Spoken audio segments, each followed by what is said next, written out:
Hello guys, welcome to my channel. Today I am going to explain the second part of The Last Leaf written by O. Henry. Dear students, if you have not watched part 1, please watch that part to understand this part properly. In first part, we read that Sue and Johnsy were two young artists. They lived together in a small flat on the third story of a house. Johnsy fell a victim to pneumonia. In spite of medicines, she did not recover. She had lost hope of life. She lay by the window side of a room. She looked out through the window. She saw a green ivy creeper and she saw that the leaves of the ivy creeper started falling one by one as it was autumn season. She felt she would die when the last leaf fell. Sue was very much worried. She sent for the doctor. The doctor checked Johnsy's condition, but there was no change in her condition. An old painter named Behrman lived on the ground floor. He dreamed of making a masterpiece. Sue told of her worries to him. Sue told everything to Behrman. Then what happened next?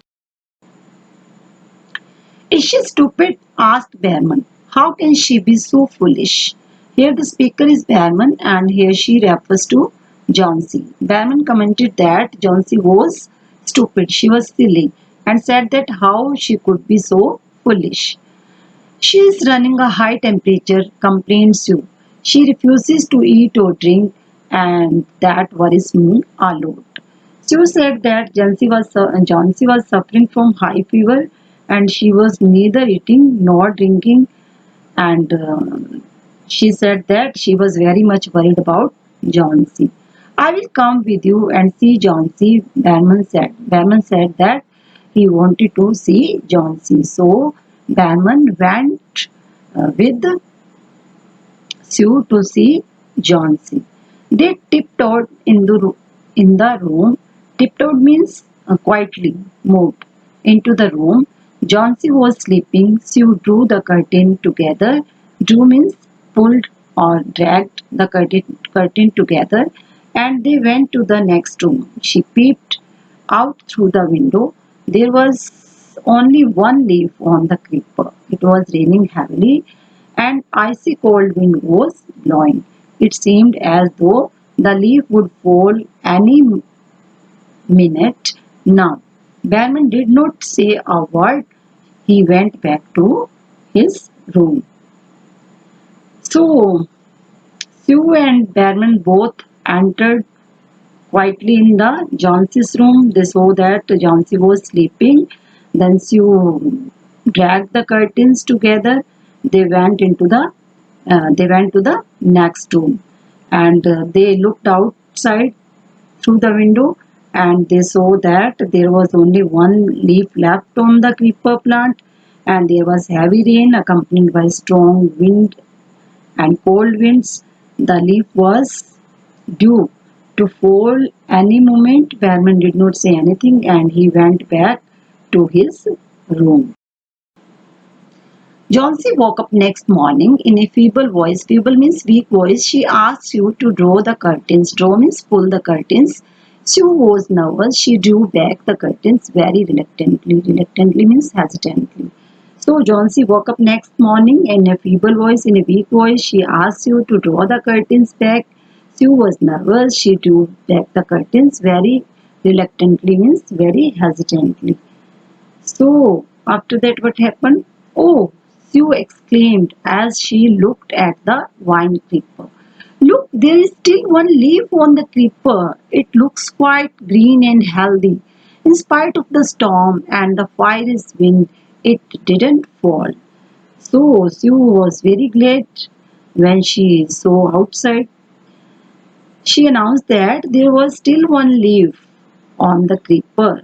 It appeared green and healthy and it hadn't fallen despite of the storm. I heard the wind last night. Here I is, Johnsy, said Johnsy. I thought it would have fallen. It will surely fall today, then I will die. You won't die, said Sue energetically. Energetically means forcefully, with full zeal. You have to live for your friends. What would happen to me if you die? So here I heard the wind last night. Here the speaker is Johnsy. She said that she had heard the wind the previous night. Last night means previous night. She said that she had heard the winds previous night, and she had thought that the leaf would definitely fall. And she said that it would fall that day. Today means that day, and after that she would die too. When the leaf would fall, she would die too. Then here the speaker is Sue. Sue said that you won't die. Sue said that Johnsy would not die. She had to live for her friends. She added that she would become lonely if Johnsy died. Then what happened next? Johnsy smiled weakly and closed her eyes. After every hour or so, she would look out of the window and find the leaf still there. She was looking again and again towards the leaf, but she found that leaf was still there. It was not falling. It seemed to be clinging to the creeper. Clinging means sticking or holding tightly. In Hindi you can see that चिपके होना ऐसा लगता था कि वो creeper के साथ चिपक ही गया हो जैसे हो. In the evening there was another storm, but the leaf did not fall. Johnsy lay for a long time looking at the leaf, then she called to Sue. So in the evening there was another storm, and but that leaf did not fall. Johnsy kept on looking at it, but it did not fall. Then she called to Sue. What she said to Sue? I have been a bad girl. You have looked after me so lovingly, and I have not cooperated with you. I have been depressed and gloomy. Gloomy means sad. The last leaf has shown me how wicked I have been. I have realized that it is a sin to want to die. So she said to she said to Sue that she had been a very bad girl. She said to Sue that she looked after her while she did not cooperate, and she remained gloomy means she remained sad and depressed. The last leaf had made her realize her mistake, and she said that the desire to die was a wrong thing. The desire to die was a wrong thing. It was a sin to want to die. Sue hugged Johnsy, embraced. Then she gave her lots of hot soup and a mirror. Johnsy combed her hair and smiled brightly. So Sue hugged Johnsy. Then she gave her lots of hot soup and a mirror.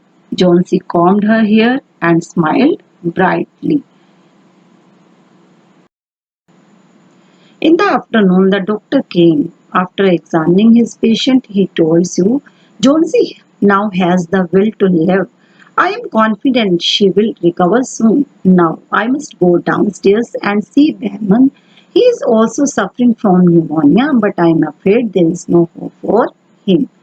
So the doctor visited that afternoon and said that the desire to live was back in Johnsy, and he was sure that she would recover soon.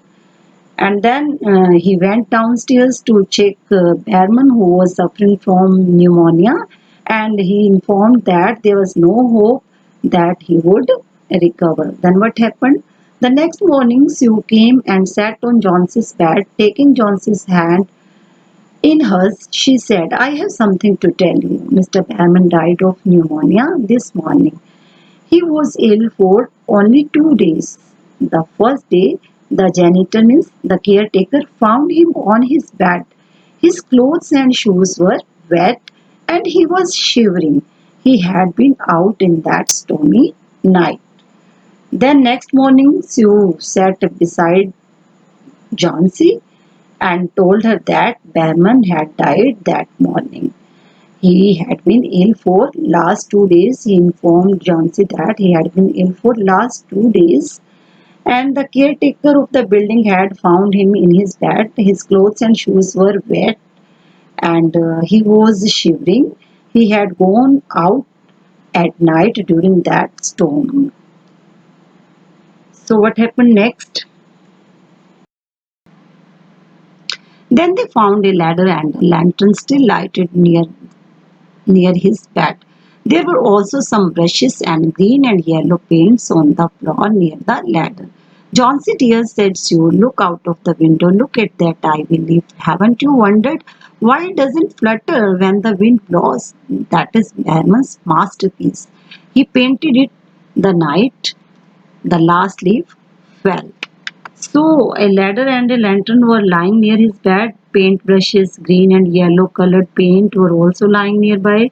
Sue asked Chauncey to look out of the window to look at that leaf. It did not flutter when the wind blew. It was the masterpiece of Behrman that Behrman aspired to paint when the last leaf fell at night. He painted that leaf. So, dear students, that leaf became the masterpiece of Behrman. How? Behrman's painting this leaf, it means, became a masterpiece not only because its accurate and realistic depiction of a leaf, but due to the context in which the leaf was painted. He did not paint the leaf because he wanted to achieve fame and fortune, but he wanted to save the life of Johnsy, and he achieved his aim. So it became the masterpiece of Behrman. Dear students, at the beginning of the lesson, I had told you that the last leaf at first was the symbol of despair and then it became the symbol of hope. How? Now I am telling you. The last leaf turned into symbol of hope. At first, Johnsy thinks that the ivy leaf stands for her life. She looks towards the leaf and he used to think that the she would die when the last leaf fell off. But at last, the last leaf gives hope to Johnsy. It gives hope to Johnsy to live life in a better way. So it turns into a symbol of hope. Dear students, this lesson is based on a theme of selflessness and sacrifice. It also gives a message of optimistic approach. Optimistic approach always motivates us and gives us energy to face the challenges of life. The writer also wants to show how much damage pneumonia has done to people all over the world. You have seen how Johnson's prolonged illness had made her depressed and sad. She lost the hope to live. Behrman, a great artist, how he lost his life because of pneumonia. So, dear students, this is all about the lesson. Read it again and thanks for watching. Please like, share and subscribe my channel and keep watching my channel for my upcoming videos. Thank you.